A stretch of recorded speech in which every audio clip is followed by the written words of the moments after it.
I just continued my socialization. I'm a very social animal, and sitting at home was not my best day. So I relearned, I would say, how to socialize, how to meet new people. In our age, we need to talk to the people, keep up the busy life. But that's their part to me. But you're getting better. Since I came to the senior center, you get the new people and then get to exercise, learn new things. We'll continue to offer in-person programs and maybe some form of hybrid programs. And we'd like to get some support from new community partners to provide technology and internet access to people who are unable to obtain it.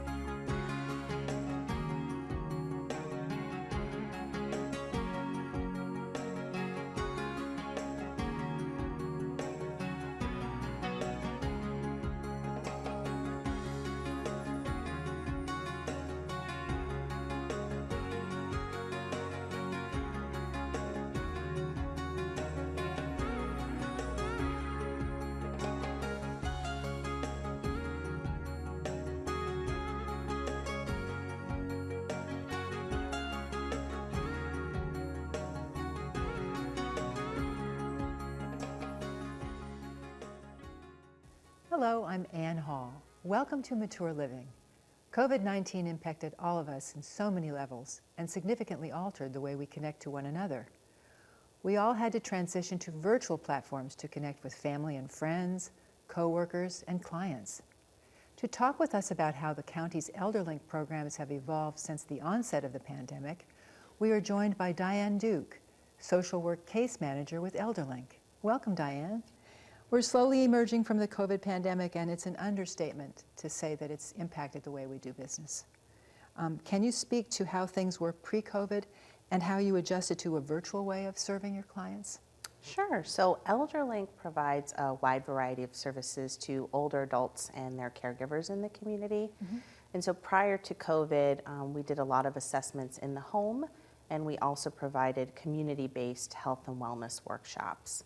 So once the pandemic hit, we really had to think about, how could we still serve the people that we see, but do it in a way that was safe. And so one of the ways that we did that was through using the virtual platform Zoom. So we were still able to provide those assessments, still be able to connect with people in a virtual space, but do it in a manner that was still safe for everybody involved. Mm-hmm. Diane, what program was especially affected? Can you share how that program has evolved now that we're starting to emerge from the pandemic? So one of the programs that we offer is our fall prevention program, A Matter of Balance, and that program is an evidence-based program. Mm-hmm. And so all that really means is that there's research that's been put into the program, and it's shown to have positive outcomes for folks who participate in the program. And the developers were really concerned about us pivoting to a virtual format right away, without testing as to whether the program could still have those outcomes in a virtual space.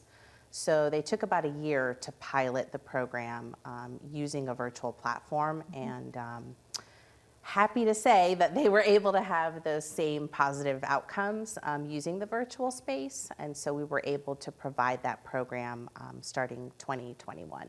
So how has that program evolved since the pandemic? Yeah, so what's nice now is that we are able to offer both options. So we can offer an in-person option, we can offer the virtual option, and so it really gives folks the choice as to whether they want to participate in person or whether they want to do it over the platform. That's great. How have your clients coped during the pandemic? I would imagine that the silver lining of all this was an opportunity for seniors to learn a new virtual platform, but that may not be the case, I don't know. How readily have your clients adjusted to engaging in a virtual environment, and has this had an impact on client retention? Yeah, certainly the pandemic really hit our seniors pretty hard. Mm-hmm. COVID really affected the older adult population, and so folks had lots of feelings around just sadness, depression, fear, anxiety. And so I think initially folks were very hesitant about using the platform just because it was somewhat unknown. Right. It was kind of a learning curve for us too. Mm-hmm. We didn't really use Zoom a whole lot. in our work. And so it gave us the opportunity to be able to use, something new to reach people. So I think initially there was a lot more work being done, just reaching out to folks about what their comfort level was with the platform, troubleshooting any problems that they had, getting them comfortable with the functions of the platform. And so now it's become, almost second nature to folks because they're either attending church online or they're going to book clubs, using a virtual space. So they really have seemed to embrace that mode of being able to connect. Did it affect caregivers as well? Caregivers are such a special lot. They really hold such a great honor for us in the work we do because they are so giving of themselves and caring for those that their loved ones. So yes, caregivers, it's a 24-hour, 7-day-a-week job, if you will. And so being able to connect in a virtual space has been really helpful for them because it's hard to be able to take that time away out of your caregiving role to do something for yourself as a caregiver. That's a really tough thing to wrap your head around. As we start transitioning back to more in-person events and activities, what does the future look like for ElderLink as you continue to serve your clients? Will a hybrid feature be part of the plan? Yeah, so we've slowly started to resume our in-person programming, and folks have really been happy to be in person again. Yes. Even if it's social distance or with masks, they're so happy to be. Yes, absolutely, just to be with other people again. We've really heard them in that they're so happy to be back in that space.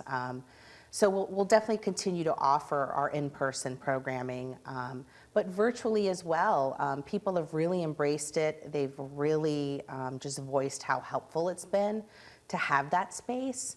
And so it's, it's much more convenient to just log on rather than get in the car, fight traffic, fight parking, So it really allows us to reach folks who maybe otherwise wouldn't go to an in-person workshop. We can still connect with them virtually. So are there going to be hybrid versions of some of these things that were going on during the pandemic? So we did try kind of a hybrid program where we had some people attend in person, some people connect via Zoom, and it just didn't translate as well having programming done that way. We had a tough time oftentimes hearing people, and so that really kind of affected the dynamic, the group dynamic there. Right. So our mission is really to provide either virtual or in person as an option, but the hybrid for us just didn't seem to work out as well as we thought it might. So how does someone sign up for a workshop? Has that changed, and is it different for an in-person event versus an online event? So all of our programs, whether they're virtual or in person, are posted on the Fairfax County Older Adults page, or folks can contact ElderLink directly to find out what workshops are being scheduled. So either way. Either way? And what about the cost? Is there a difference in cost between the in-person and the online? Yeah, so all of our workshops, whether they're in person or virtually, they're all free of charge. Excuse me. So there's no cost associated with our workshops. ElderLink does provide a wealth of other services that are sliding fee scale based, but for our health and wellness programming, there's no cost associated with those programs. That's great. So how will the future programs direct the number of people who participate? For example, the workshops are offered in a variety of locations. Do they have to register in all those locations, or can they do something virtually? For our in-person workshops, we are kind of a traveling band, if you will. We go to senior centers, libraries, churches, kind of wherever they'll have us in the community. And so depending on the site, sometimes they want to handle registration, sometimes they'll ask us to handle registration. But really with our programs, because a lot of them are evidence-based, there's a minimum and maximum of participants that are allowed. So we kind of have to go by those guidelines. And then of course, the location sometimes might have their own protocols, especially with COVID now, whether it's social distancing or, the amount of space that they can have. So we'll try and accommodate and work with them as best we can. That's great. So how will future programs direct the number of people who participate? I think because we're offering the virtual programming and the in-person, we've really seen that increase just in participants. So we're going to continue to still offer both modes of programming, and we've been able to schedule more classes as a result of the virtual space because we haven't had to necessarily rely on a location per se. When we're in person, we have to kind of find a space and then, work with them to figure out the schedule. So having the virtual option has really freed us up to be able to provide more classes as well. Isn't that great? Yeah. So is there anything else that you'd like to add? I'm sure that there are lots of case studies and stories and... Yeah. Just that we've really seen, I just wrapped up a pain management course out in Falls Church last month, and it was a really big class. It was almost 20 people. And for us, those are big numbers because our groups tend to be a bit smaller. But they were just so grateful to be able to, not just listen to the information being given, but really folks were being intentional on staying in touch with one another, still meeting up together even after the group ended, because they forged those connections and wanted to maintain those contacts. So that's kind of another benefit of these workshops. Exactly, a side effect you hadn't counted on. Yeah, exactly. That's great. Well, Diane, thank you so much for sharing all this great information. Thank you, It was a Ann. pleasure to be with you. Later in the show, we'll learn about how the Fairfax County Public Library has dealt with pandemic-induced challenges in the way they serve their customers, and how they ensure older adults continue to stay connected and engaged, both in person and virtually. But first, Mature Living producer Fran spoke with Lynn Lott, director of the Sully Senior Center, to find out how the county's senior centers have fared during COVID and what adjustments have been made to their programs and services as we start to emerge from the pandemic. Fran, over to you. Thank you, Ann. I'm here with Lynn Lott, and she's got some information with regard to the county senior centers now that we're starting to slowly emerge from the pandemic. Lynn, welcome to Mature Living. Thank you so much for having me, Fran. I'm happy to be here. Can you briefly tell us how the pandemic affected the senior centers and what's the plan now going forward? The response of neighborhood and community service was immediate, Fran. We started delivering meals to seniors on the Monday following that global pause when the senior centers were closed. And during the course of the pandemic, we delivered over 500,000 meals throughout the county to senior adults with disabilities. Our program isn't just about feeding people, though. It's about creating a sense of community. There's a direct correlation between wellness and that community engagement. Feeling valued and comfortably social can reduce those feelings of isolation and depression. And we wanted to find a way to keep that connection with our clients and begin new connections with other seniors. How have your clients adjusted? Was there a silver lining with regard to learning a new virtual platform like Zoom? Staff has really been working hard to support anybody who has technology challenges. Throughout the pandemic, there was a lot of learning for everyone, and seniors are no different. So we embraced that technology. We shared, we learned for ourselves, and then we shared as quickly as we could, making those connections with the folks in our community and letting them know we were available for them. Can you speak a little bit about the staff's response in keeping the clients engaged and connected? I think for senior center staff, like the rest of the globe, there was a learning curve to providing programs and activities online. So we had to quickly learn how to do it and then learn how to teach it. And I think initially staff felt that being on camera would be difficult. But once they realized that it was an exchange of information, that it was really an opportunity to connect with their participants, they became joyous. That's what the staff loves to do. They love to work with people and they love to share knowledge, skills, and activities. And so being online, while initially was a real challenge, really became something everybody looked forward to. Before the word pandemic even became part of our vocabulary, our leader, Evan Braff, asked our team how we could engage people who were unable to leave their homes. And he brought up the idea of having virtual programs by sharing classes we were already offering online.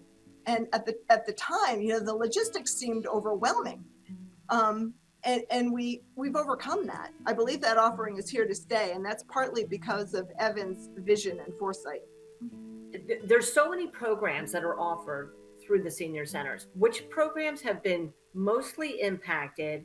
And then going forward, do you have to pick and choose between which ones are hybrid, which ones will remain virtual? All of the programs have been impacted. I think the classes that need supplies to learn, like watercolor and acrylic painting, are particularly challenging to do virtually.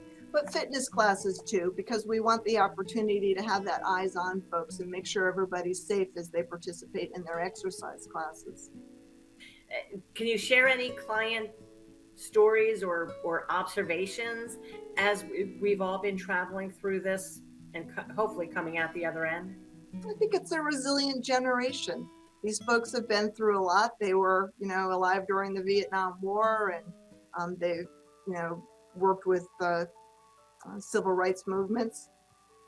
People have learned a lot of new hobbies though, and picked up ones that they previously enjoyed. I had one lady bringing in her crocheting, and she showed us photographs of the crocheting she had done throughout the pandemic. And when they joined us online, they were certainly able to try different things that they hadn't done before, and share with their friends the things that they learned. They're happy though to be back at the centers now.